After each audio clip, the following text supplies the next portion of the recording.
Сәлеметсіздер оқушылар. Бүгінгі біздің сабағымыздың тақырыбы y-тен түбір асты x функциясы, оның қасиеттері және графигі.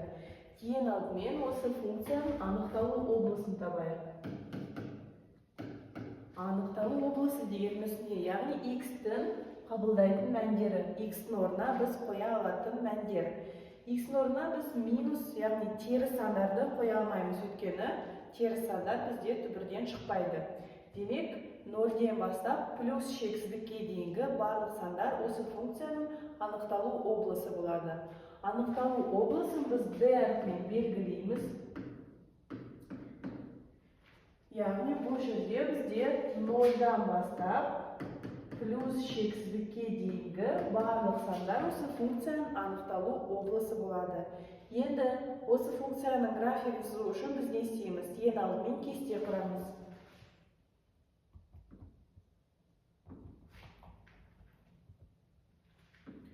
X және Y қатынасының кестесі.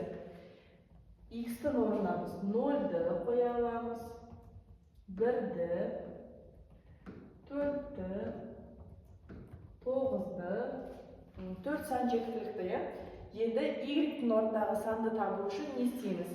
Алғашқы міне осы функцияға апарып, X-тің орнына осы мәндерді кезек-кезек қойып шығамыз. Бірінші, түбірдің астында 0 бізде 0-ге тең болады. Түбірдің астындағы 1, түбірден шығарсақ, ол өзіне тең болады 1-ге. Келесі 4-ті қойсақ, түбір астынан 4 бізде 2 болып шығады. Және соңғысы түбірдің астындағы 9 бізде 3 болып шығады. Так, кестеміз дайын болды. Енді біз графигін салайық.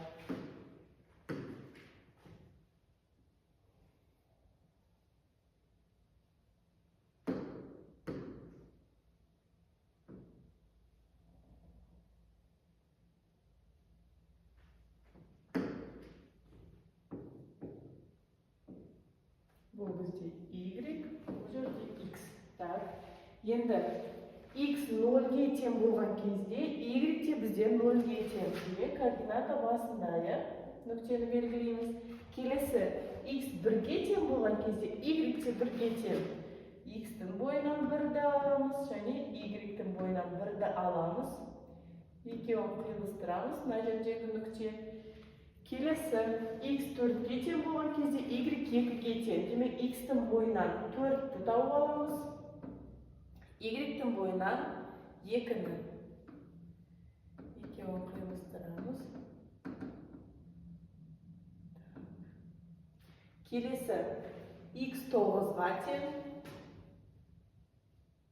9-ға тең болған кезде, y-іміз 3-ге тең екен.